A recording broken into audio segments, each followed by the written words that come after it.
From the mysterious jungles of the Hunger to the kaiju-ravaged skyscrapers of Mount City, the world of NomNom is varied and evocative. I'm talking dinosaurs and artificers, mutant monsters, and cyberpunk hunters. As a player, you're going to choose your boss, customize your dungeon, protect them with your Nomsters while you send your party to go out and conquer your opponent. This is Towers, and by the end of this episode, you should have a pretty good idea of how the game NomNom Verse works, so that when you get your hands on cards or you log into the Tabletop Simulator mod, you will be primed to have a solid game. I find when it comes to teaching games, the first question you should answer is, how do you win? In NomNom Verse, both you and your opponent have a boss, and you want to go out and KO your opponent's boss before they KO yours. You can also knock out their party, but we're going to get to that a little bit later. So I've given you the win con. Let's set the stage. Imagine a playmat. There's a zone to the left half, a zone to the right half, and a column that goes from the middle, from you to your opponent. Your boss is in the portion of the column closest to you. Your opponent's boss is in the portion of the column closest to them. Got it? Good. So if winning requires taking out a boss, how do we do that? This is where the party comes in. You're going to build a party of up to 3 characters that range from champions to pathfinders. Characters like giant squid-faced cooks to your local city hunter. The party is crucial to a successful game, and there are a few elements of it. So at the start of the game, you're going to be able to play a party member for free. You're just going to start out that way, and you're going to place it on the left side of your playmat. As I mentioned before, there are 3 characters, so there's a slot for each of those characters, as well as slots to the left of them for things like equipment, mutagens. We'll talk about that soon. Each hunter comes with a cost. For example, one of the game's protagonists, and an example I'll use quite a bit here, is Ralph. Ralph costs 2 experience, which is the resource of NomNom Verse, in order to get into play. So at the start of the game, we played Ralph down for free, but how are we going to get more experience in order to play other cards? Well, this is where it gets interesting. Ralph is going to have a variety of actions. He can move, he can attack, he can equip things. He can even level up, which is going to give him other abilities. But when you're done using Ralph, you're going to tap him, or put him in a resting state as far as the terminology of this game goes. As soon as you rest Ralph, he is going to generate the amount of experience points he cost. So, at the start of the game, we get to play him for free. If we played him later, he would cost 2 experience. But as soon as we rest him, he will generate 2 experience. Now we could use those 2 experience to play another party member, let's say the hunter Amos. So I've used up Ralph, I've tapped him, I've generated 2 experience. Now I'm going to use those 2 for Amos. I'm going to be able to use Amos, generate another 2 experience points. You get the idea. Setting up that initial party is quite important. If you can lead off with a party member that has a cost of 3 experience points, that means every turn you're generating at least 3. You could use it to pay for another 3, which is generating another 3. You get it. There's a limited amount of experience points that you can have at a time, so it's important to sequence this right. Spending experience, gaining more, spending more. You get the idea. Each party member is going to have 3 stats. They're going to have movement, which says how quickly they can move through the dungeon. They're going to have power, which is how much damage they do. And they're also going to have utility, which is how many pieces of equipment they can have. For example, Ralph has a utility of 2, so you can put 2 different equipments, mutagens, or modifications. All right, so you have your party member. You want to get them to the end to go beat the boss, but your party member's probably not strong enough just yet. How do we soup them up? Well, leveling up and artifacts are going to be key, and luckily with Ralph, I can KO 2 birds with 1 stone.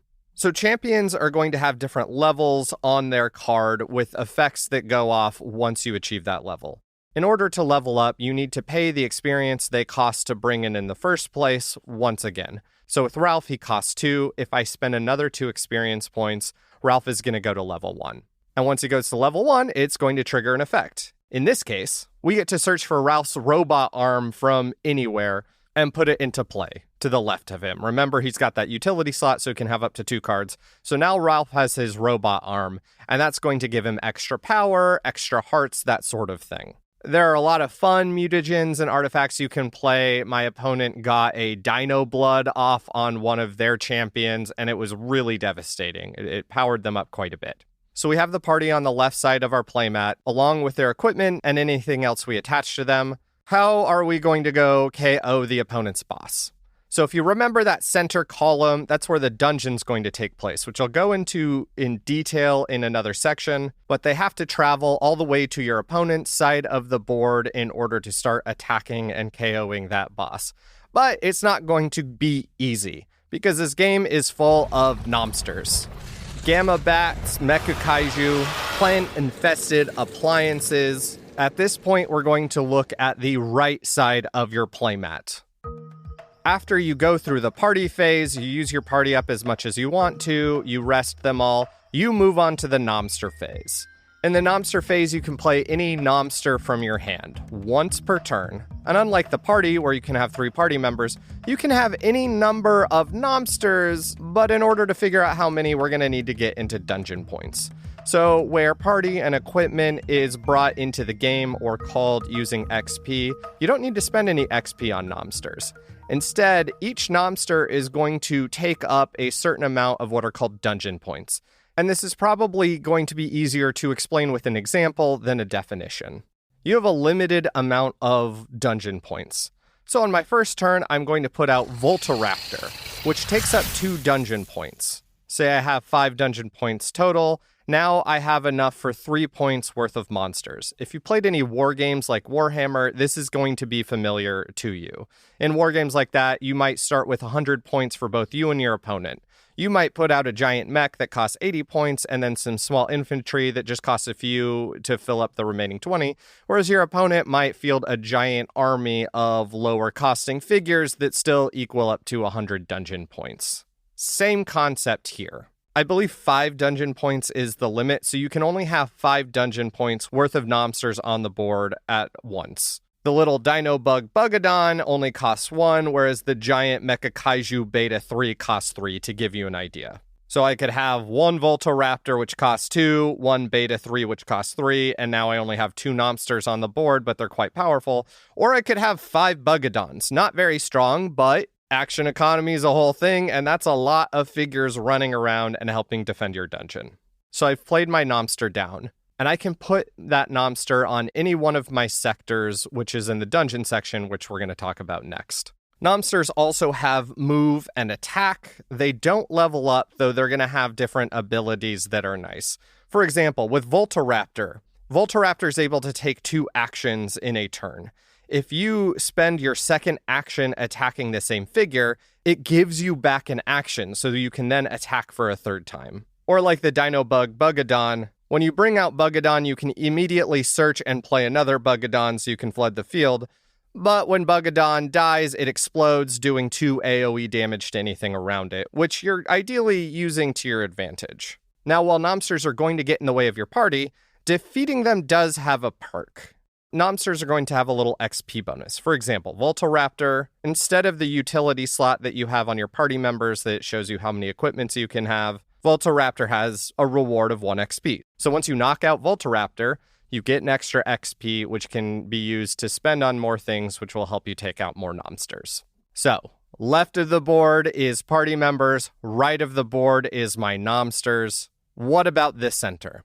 The center is one of my favorite parts of the game, and that is your dungeon.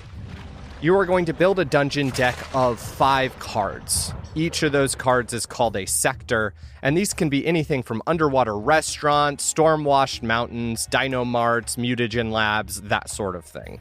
There's a lot of flavor in these, and you can build the flavor of your dungeon around that. So you're going to build this deck of 5, your opponent's going to shuffle it up, and you are going to lay them down that column. They're going to fully fill up the center of your playmat. Remember your boss that we talked about before? Your boss is in that sector closest to you. Your opponent's boss is in the sector closest to them. Now, what's fun about these sectors is you can prioritize playing a sector that's going to be useful to the party around them, such as Dino Mart If you have a figure in the Dino Mart section, at the start of each turn, you can reveal your top card. If it's a dinosaur, you get that card. Card draw is so important in this game, like many other games. But NomNom Verse in particular, resource management is everything. You can play sectors that are going to hinder your opponent. There's a cliff sector that when you fight on it, you roll a d6. If you get a 6, you immediately KO your opponent's party member or nomster. If you roll a 1, you get knocked out because you fall off the cliff. There are also sectors that just hinder you, such as water sectors that are in the depths, bringing your movement down to 2, which means you're usually only moving 1 at a time, unless you're a water type, that is. Let's talk about types real quick. Many games have different color affinities. Magic has its 5-color cycle. Pokemon has its various elements. And NomNom is going to have types of locals. You'll have water, city, mountain, forest. You get the gist. And at least in my playing, most of the time, those types are going to give you little benefits if you're in the right sector. So, for example, I am playing a bunch of water nomsters and water party members. And so I'm going to put sectors down there that are going to benefit me. I'm going to be able to swim through them at full speed, whereas your nomsters that might not be good at swimming are going to be hindered. They're going to be slowed on the way to my boss. You might have a sector that specifically hurts some types or helps some types. This is a pretty simple game to learn, but once you're playing it, it's like chess. Just so many different options in front of you, and so many little things you can benefit from if you get it just right. Now, sectors are going to have little arrows on the side that show you how far you need to move. So they might have 2. So you're going to need to spend 2 movement to go through that one. They might have 3. They might have 1. Because you have 5 sectors in your dungeon, your opponent has 5 in their dungeon, your party is going to have to travel from the start 10 different sectors, which are going to have between 1 and 3 different pips that they're going to have to spend on movement. Ralph has 3 movement, which is quite a bit. But it's still going to take a number of actions before he's going to get all the way at the end to start fighting that boss. And that's not even considering the amount of damage he's going to take along the way from their nomsters, and the likelihood that the boss is just going to KO him from the get-go. There are many ways to play this game, but you better believe that that boss is going to be tricky to take out. And even if you're going slow at the start of the game, chances are you're getting a lot of cards because you're not playing as many, and those are going to give you opportunities to lay traps for your opponent in the future. Now, I'm going to repeat what I said in the beginning as an overview of this game, but now you know the concepts. Each player has a boss. The boss is at the end of your dungeon. You win by defeating your opponent's boss, or defeating your opponent's party. Your party is to the left of the board and represented in the dungeon by dice, figures, whatever you want to use. They're going to go forward through your side of the dungeon, which will ideally benefit them, and their side of the dungeon, which will probably hinder you, and fight their opponent's nomsters. Nomsters are all to the right of your board, and also have different figures or pips or dice, whatever you want to use, in your dungeon sectors.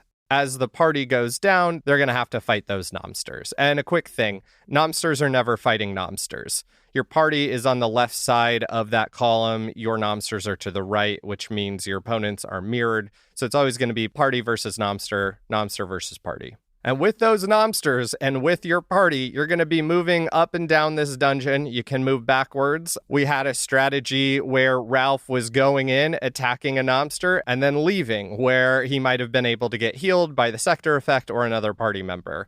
And we didn't even talk about the nomster and party members' genetics, things that let them attack other sectors or gain extra experience when they knock things out. That's going to be in a specific episode later on. What I'm loving about this game so far is every part of your playmat is used, but it is not cluttered.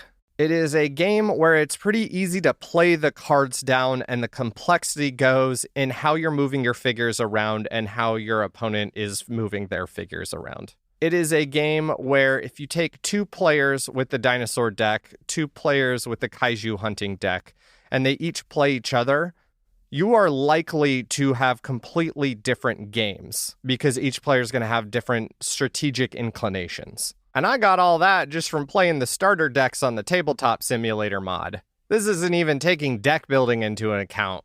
There are more bosses to be revealed that have different synergies with different nomster types. This game's going to be wild once they have the full first set out. And one last little disclaimer, these are all using like beta rules. I also haven't read the rulebook yet. That's coming out at the end of the week. And so I might have gotten some things wrong, but you get the idea. The Kickstarter is dropping this week, February 6th, 2023. That's on a Tuesday. If any of this episode seemed interesting to you, I highly recommend following that Kickstarter. They said the page should be up a few days before. And in the meantime, download the rulebook and read through it. I think you'll be sold. Like, the world's dope and the game is just loads of fun. Follow us on Instagram at Towers Podcast. Find us in the Discord, links under this video, and also download that tabletop simulator mod so you can start looking at these cards. Until next time.